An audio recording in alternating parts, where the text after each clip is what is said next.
रायगढ़ के राजा महाराज विक्रम सिंह बड़े ही प्रजाप्रिय व्यक्ति थे। वो हमेशा अपने प्रजा का ध्यान एक पिता की तरह रखते थे और अक्सर अपने मंत्री के साथ भेष बदलकर अपनी प्रजा का हाल जानने निकल पड़ते थे। एक दिन महाराज मंत्री से, मंत्री जी, कई दिन हो गए हैं, हमने नगर यात्रा नहीं की। आज चलकर देखते हैं कि नगर के क्या हाल हैं और हमारी प्रजा कैसी है। वो सुखी है या दुखी है, उन्हें कोई तकलीफ तो नहीं है। जी महाराज, चलते हैं। दोनों अपना रंग रूप बदलकर महल से निकल पड़ते हैं। चलते चलते दोनों नगर की उस बस्ती में पहुंच गए जहां पर राजा के नगर के सबसे गरीब लोग रहते थे। वहां एक घर के बाहर, मंत्री जी, ये गाना गाने की और हंसने की आवाज क्या आपने भी सुनी? जी महाराज, ये आवाज तो इस घर के अंदर से ही आ रही है। चलिए उस खिड़की से घर के अंदर देखते हैं। दोनों घर की खिड़की से छुपकर अंदर की तरफ देखते हैं। वहाँ एक पति पत्नी भगवान की प्रार्थना कर रहे होते हैं। मंत्री जी, इन्हें देखकर तो लगता है कि ये काफी गरीब दंपत्ति हैं और उनके घर की दशा देखकर ये भी समझ आता है कि जीवन बड़ी मुश्किल से चल रहा है। फिर भी ये दोनों कितने प्रसन्न हैं।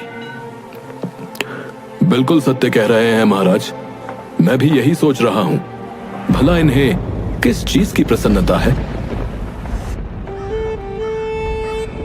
तभी मंत्री के पैर से खिड़की के बाहर रखी ईंटों की ढेर गिरती है, जिससे आवाज हो जाती है। घर के अंदर से आवाज आती है, कौन है? कौन है वहां? हम एक यात्री हैं और यहाँ से गुजर रहे थे। इतना कहते हुए महाराज और मंत्री दोनों घर के दरवाजे पर पहुंच जाते हैं और दंपति भी अपने घर के अंदर से दरवाजे पर आकर खड़े हो जाते हैं। प्रणाम स्वीकार कीजिए हमारा। मैं कालू हूँ और ये मेरी पत्नी लक्ष्मी हमारे घर के भीतर पधारिए और हमें आपकी सेवा का अवसर दीजिए। आपका बहुत बहुत धन्यवाद जो आपने हमें अपने घर के अंदर आमंत्रित किया। अरे ये तो हमारा सौभाग्य है जो आप हमारे घर आए और अपनी सेवा का मौका दिया। लक्ष्मी, हमारे घर भगवान आए हैं, उनके लिए भोजन परोसो। जी, मैं भी भोजन परोसती हूँ। चलिए तब तक मैं आप दोनों के हाथ पैर धुलवा देता हूँ। नहीं नहीं, भोजन की कोई आवश्यकता नहीं है, हमने थोड़ी देर पहले ही भोजन किया है। द्वार पर आया हुआ अतिथि सदा भगवान के समान होता है और हम अपने भगवान को अपने द्वार से भूखा कैसे जाने देंगे? महाराज कालू का भाव देखकर आश्चर्यचकित थे, क्योंकि उसे झोपड़ी के अंदर की स्थिति को देखकर ये साफ पता चल रहा था कि हरि और उसकी पत्नी के पास कुछ भी नहीं है। फिर भी कालू इतने खुले दिल से महाराज और मंत्री को भोजन के लिए आमंत्रित कर रहा था। आप क्या कार्य करते हैं और आप दोनों के घर में सुकून का माहौल है? मैं एक मोची हूँ और लोगों के जूते चप्पल सिलता हूँ और जो पैसे मिलते हैं उससे रात का भोजन खरीद लेता हूँ। यदि आपको किसी दिन बिल्कुल भी पैसे ना मिले तो आप अपने भोजन की व्यवस्था कैसे करेंगे? मैंने इस बारे में कभी नहीं सोचा और ना ही सोचना चाहता हूँ। तभी लक्ष्मी घर में जो कुछ भी था वो परोस कर ले आती है।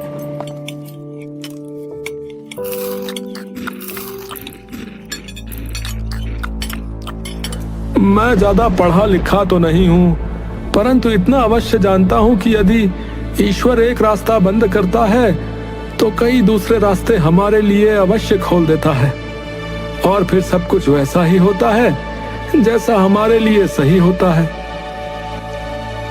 महाराज और मंत्री दोनों ही बड़े आश्चर्यचकित थे।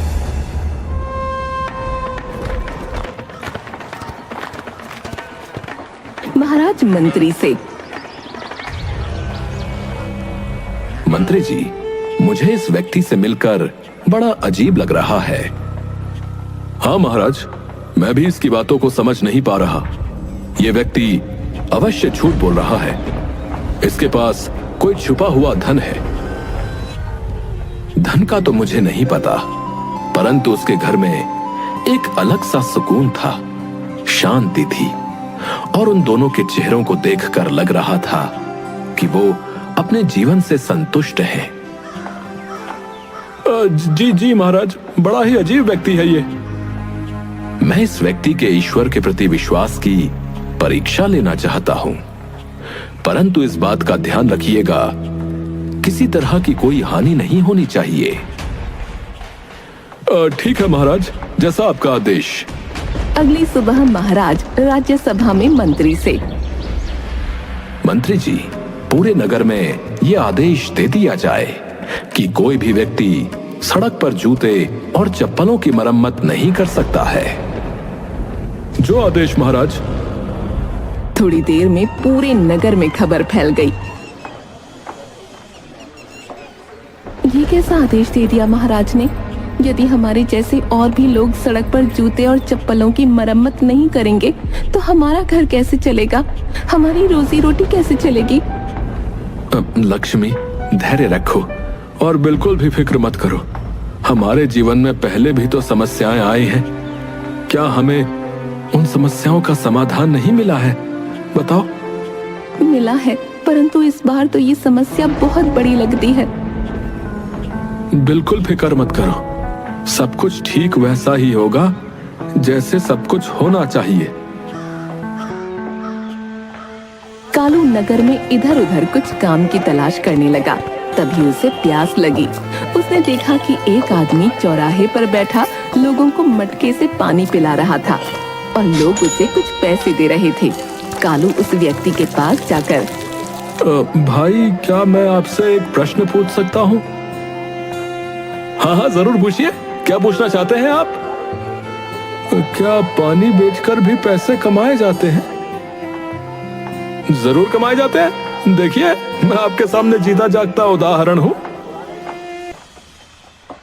कालू तुरंत अपने घर वापस जाता है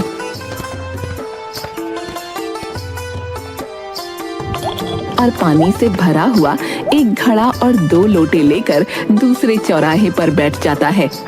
उसके पास भी लोग पानी पीने आने लगे और शाम होते होते उसके घड़े का पानी समाप्त हो जाता है और उसके पास भोजन खरीदने के लिए पैसे इकट्ठे हो जाते हैं।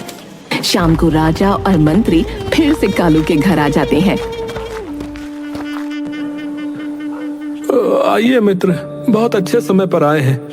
आइए, भोजन कीजिए। मैं तो पूरे दिन तुम्हारे ही बारे में सोच रहा था मित्र। मुझे तुम्हारी बड़ी फिक्र हो रही थी, क्योंकि राजा ने मोचियों के लिए अजीब सा एक फरमान जो जारी कर दिया। भला बताओ, अगर मोची सड़क पर जूते चप्पल नहीं बनाएगा तो कहां बनाएगा? जरूर राजा ने कुछ अच्छा ही सोचकर ऐसा आदेश दिया होगा। मुझे तो लग रहा था कि तुम कहीं और चले गए होगे, क्योंकि अगर तुम जूते चप्पल नहीं सिल पाओगे तो क्या करोगे? भोजन कैसे खरीदोगे? मित्र, ऐसा बिल्कुल भी नहीं है। मुझे मेरे ईश्वर पर भरोसा है। उन्होंने मुझे आज भी भूखा नहीं रखा। आप भी हमारे साथ भोजन कीजिए। भोजन? परंतु कल तो तुमने कहा था कि तुम दिन में जो कमाते हो उन पैसों से शाम का भोजन खरीदते हो। मैंने आपसे सत्य कहा था। अब मैं पानी बेचता हूं और पानी बेचकर मुझे जो पैसा मिला उससे आज का भोजन खरीदा है। महाराज और मंत्री एक दूसरे का मुंह देखने लगते हैं और भोजन करने बैठ जाते हैं। वैसे तो ये मेहनत का काम है और इस काम में पैसे भी कमा रहा हूं, परंतु कोई बात नहीं, मैं संतुष्ट हूं, क्योंकि इन पैसों से हमारी जरूरतें पूरी हो जाएंगी। भोजन के बाद महाराज और मंत्री वहां से बाहर निकलते हैं। मुझे लगता है कि ये परीक्षा पर्याप्त नहीं थी। मुझे कालू की कोई और परीक्षा लेनी होगी। जी जी महाराज, परंतु अब आप उसकी कौन सी परीक्षा लेंगे? ये आपको कल सुबह दरबार में पता चलेगा।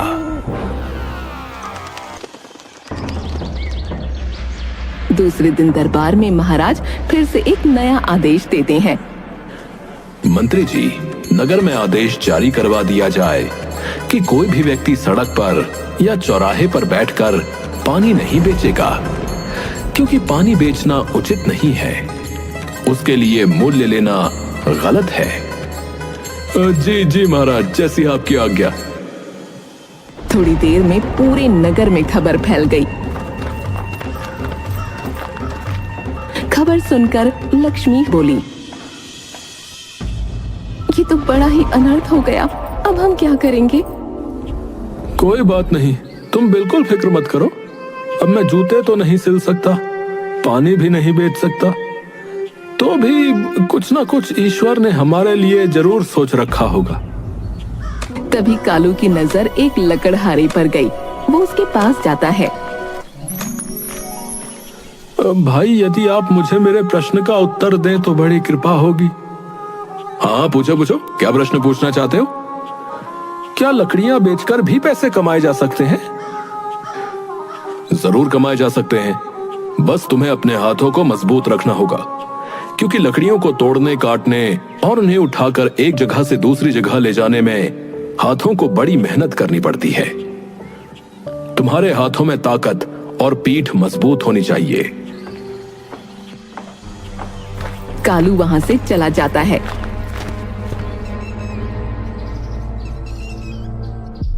और रात के वक्त राजा और मंत्री फिर से कालू के घर पहुंच जाते हैं।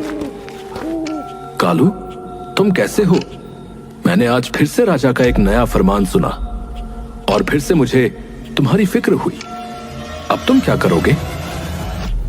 मुझे कोई फिक्र नहीं है, मैं पहले की तरह ही संतुष्ट हूं। संतुष्ट हो? मैं समझा नहीं। तुम्हारे भोजन की व्यवस्था कैसे होगी? तुमने तो अपने भविष्य के लिए कुछ भी नहीं जोड़ रखा है।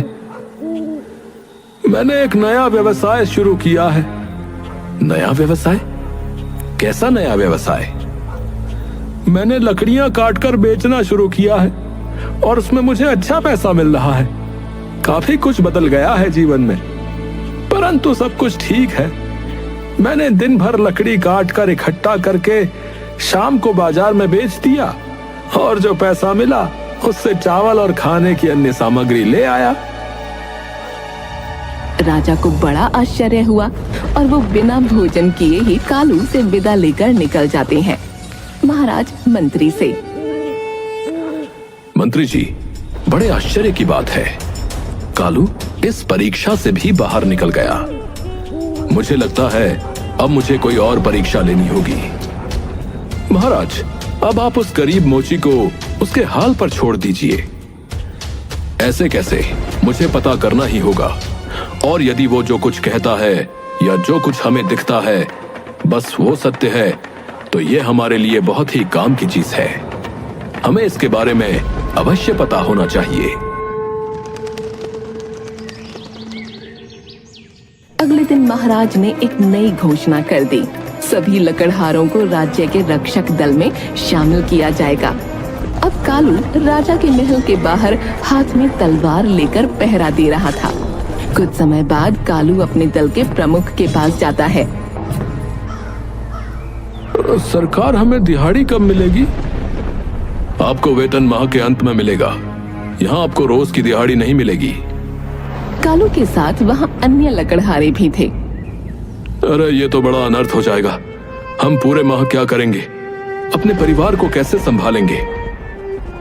दल के प्रमुख ने कोई उत्तर नहीं दिया और वहाँ से चला गया। कालू शाम को बिना सामान लिए घर पहुँचता है और लक्ष्मी को सारी बात बताता है। अब हम क्या खाएंगे? हमारे पास तो रात के लिए एक दाना भी नहीं है और न ही पैसे हैं। हम क्या करेंगे जी? कालू कुछ समय मौन रहता है और अगले ही पल कालू लक्ष्मी से बोला, तुम फिक्र मत करो, मैं अभी पैसों का इंतजाम करके वापस आता हूँ। कालू अपनी चांदी की तलवार एक सुनार के यहाँ बेच देता है और पैसों से 1 माह के लिए भोजन पकाने का सामान लेकर वापस आता है। लक्ष्मी, ये 1 माह के लिए भोजन की सामग्री है। अब जब 1 माह बाद वेतन मिलेगा तब हम उस वेतन से अगले माह के लिए भोजन का इंतजाम कर लेंगे। लक्ष्मी खुशी खुशी भोजन पकाने लगती है और दूसरी तरफ कालू लकड़ी से एक सुंदर और हूबहू वैसी ही तलवार बनाने बैठ जाता है जैसी उसने बेची थी। तभी राजा फिर से आता है और उस समय कालू खुशी से गाना गा रहा था। क्या बात है मित्र, आज तो तुम ज्यादा ही खुश लग रहे हो, जबकि मुझे तो लगा था कि तुम बहुत परेशान होगे, क्योंकि मैंने राजा का नया आदेश सुना और जहां तक मैं जानता हूं राजमहल में काम करने वाले लोगों को माह में 1 बार वेतन मिलता है। अब तुम 1 माह तक क्या करोगे, कैसे भोजन करोगे? मित्र, मैंने चांदी की तलवार बेचकर एक लकड़ी की तलवार बना ली। अब भी सब कुछ वैसा ही है जैसा होना चाहिए। सब कुछ ठीक है और आपका बहुत बहुत धन्यवाद जो आप मेरी इतनी फिक्र करते हैं। राजा और मंत्री कालू से विदा लेकर महल वापस आ जाते हैं। राजा मंत्री से, मुझे अभी भी इस व्यक्ति के ईश्वर पर अटूट विश्वास पर संदेह हो रहा है। कल मुझे इसकी एक और परीक्षा लेनी होगी। दूसरे दिन महाराज कालू के प्रमुख को आदेश देते हैं कि वो हरी से गर्दन काटने को बोले। कालू का प्रमुख कालू से, तुम अपनी तलवार लेकर चलो, तुम्हें आज से शाही जल्लाद बना दिया गया है और महाराज ने एक चोर को मृत्यु की सजा सुनाई है। तुम्हें अपनी तलवार से उसकी गर्दन को अलग करना होगा। मैंने कभी किसी का सर नहीं काटा और मैं ये करना भी नहीं चाहता हूँ। क्या इस कार्य से बचने का कोई विकल्प नहीं है? नहीं, ये महाराज का आदेश है और उनके आदेश का पालन तुम्हें अवश्य करना होगा। प्रमुख कालू को नगर में चौक पर ले गया जहां पहले से काफी लोगों की भीड़ जमा थी और एक व्यक्ति रस्सी से बंधा हुआ खड़ा था। कालू अपने प्रमुख से बोला, यदि आपका आदेश हो तो क्या मैं ईश्वर से प्रार्थना कर लूं? कर लो, परंतु जल्दी करना। कालू ने आंखें बंद करके बहुत देर तक प्रार्थना की। तभी कालू के प्रमुख के चिल्लाने की आवाज आई, बस बहुत हो गई तुम्हारी प्रार्थना, अब इस चोर का सिर काट दो, इसकी मृत्यु का समय आ गया है। हे प्रभु, हे भगवान, मेरी मदद कीजिए, जो सही हो वही कीजिएगा। यदि ये सच में गुनाहगार है तो मेरी तलवार की धार पूरे राज्य में सबसे तेज हो जाए, और यदि ये बेगुनाह है तो मेरी तलवार की धार एक लकड़ी की तलवार की धार जैसी हो जाए। कहते हुए उसने अपनी लकड़ी की तलवार निकाली और आसमान में ऊंचा उठाते हुए गर्दन काटने ही वाला था। तभी भीड़ में से महाराज बाहर आए। रुक जाओ, आज यहाँ किसी की गर्दन नहीं कटेगी।